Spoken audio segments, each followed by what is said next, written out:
What's up guys, Luke here with Luke's Points and Miles, and today's video I want to talk about two cards, one that's been around for a while and is well established, and one that is new and fresh to the market that you can apply for and it will earn you tons of cash back in the new year. Here on the channel, we have been leaning towards more team travel and team points and miles, but I never want to neglect my brothers and sisters on team cashback. I personally have plenty of 5% cashback cards that I rotate in and out of my arsenal depending on my strategy and my near-term plans. The biggest question in the cashback game is about annual fees. So many folks like to run a no annual fee cashback system, and I understand that they can get tremendous value from those setups. But when does it make sense to add in a card that may have a $95 annual fee? Today we're going to dive into two cards that make a lot of sense in a cashback setup, especially right now. Before we get started, if you're new to the channel, we talk about credit cards, points, miles, cashback, and travel. If you're interested, slap that subscribe button, and don't forget to like and share this video with anyone you think could use the information. With all of that out of the way, let's get started.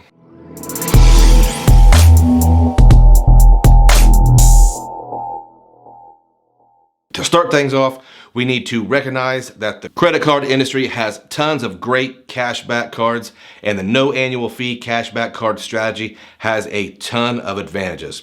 With no annual fees, you really don't need, in most cases, to worry about keeping or canceling the card, because if you use it at all, it'll make sense.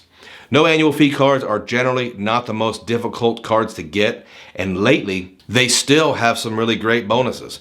Another advantage is you can acquire cards from several, maybe even dozens of different issuers, and the math stays the same. No need to worry about certain transfer partners with different issuers.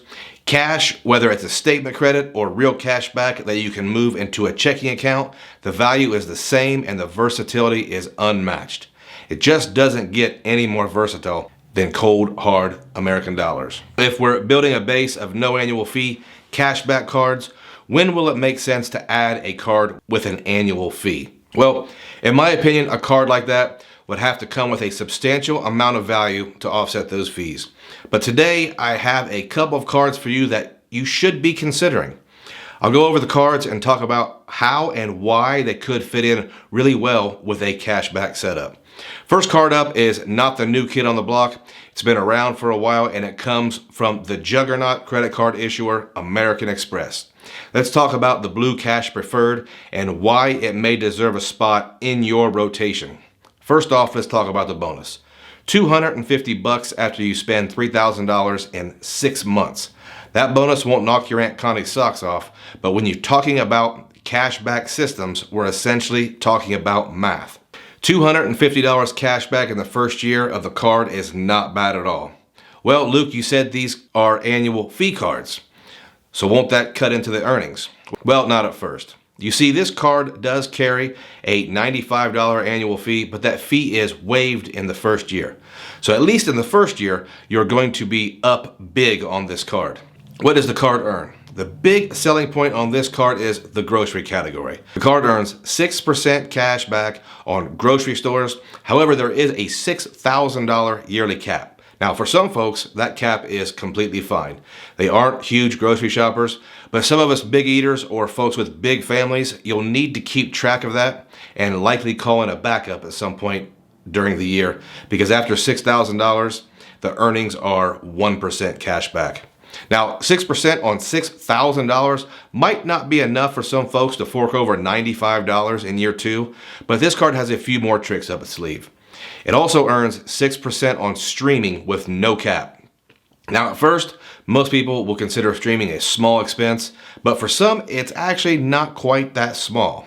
Netflix, Disney, which we'll talk about more later, and for me, MMA and boxing pay-per-views on ESPN+.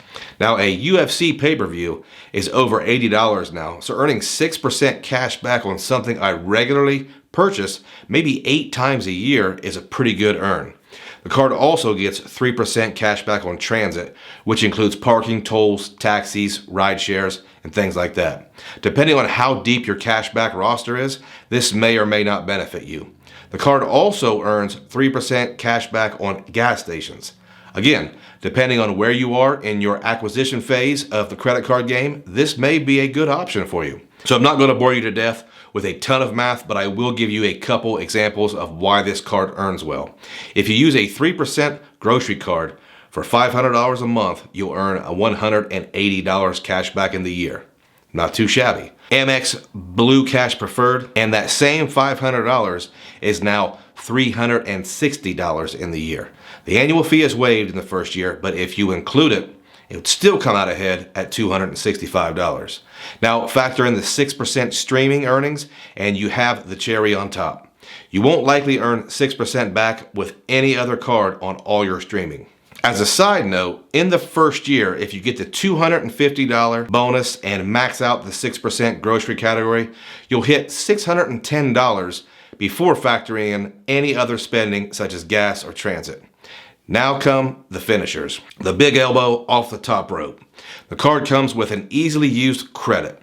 You get $84 yearly towards a Disney bundle credit in the form of $7 a month. Now, for those of you that don't know, the Disney bundle is Disney Plus, Hulu, and ESPN Plus. So there is a lot of value there for a lot of people. So in the first year, with just 2 earnings categories, we're talking about $674 cash back. This card is no slouch.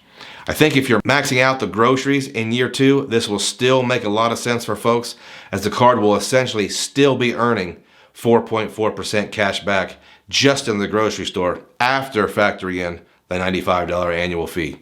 Next up, we have the new kid on the block. We will see that US Bank took a lot of inspiration from the Blue Cash Preferred, but made it different enough. I think they complement each other very well. We're talking about the new US Bank Shopper Cash Rewards Visa Signature. Now, this card has a $250 bonus for spending $2,000 in the first 120 days of opening the account. This card also has a $95 annual fee, but again, this is waived in the first year. So how does this one earn? This card earns 6% cash back on 2 retailers of your choice up to $1,500 in a quarter. If you're scoring at home, this is going to be a familiar $6,000 yearly.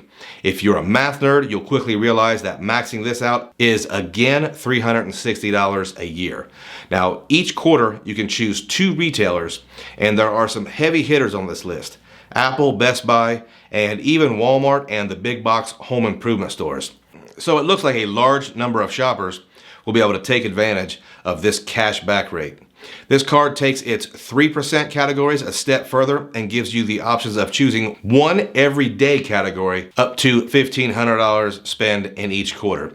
These categories are interesting to me because they include wholesale clubs, home utilities, gas, and EV stations. Some categories you may not be earning on at the moment. With this card, you can also earn 5.5 cash back on travel purchases of hotels or car rentals made through the US Bank Travel Portal. I've used the US Bank Travel Portal, and although I don't like to use travel portals for the most part, I had no issues with this one. If you're able to max out the 6% category on this card and then choose, say, 3% category for home utilities and spend around $200 a month, then you're earning $360 for the retail, $72 for home utilities, and then getting a $250 bonus on top of that. You'll grab $682 in the first year. Not bad at all. Now, we can see all the advantages of these 2 cards.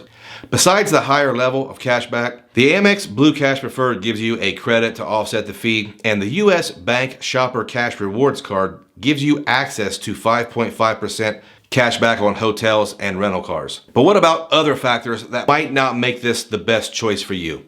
Well, let's start with American Express. The Blue Cash Preferred awards cash back in the form of statement credit. Technically, there isn't much difference, but for me, I like to move cash back into a separate account and watch that balance rise.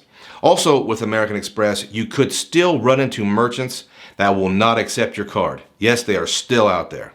What about the US Bank card? Well, we all talk about how US Bank isn't the easiest when it comes to applications. I don't disagree with that, but I will suggest 2 things. 1, open a US Bank checking account with a bonus. They are constantly giving cash bonuses for opening a free checking account. And 2, Go into a physical location. This is the true hack with US Bank. They want you inside the building talking to a human. Try it, you may meet a friend.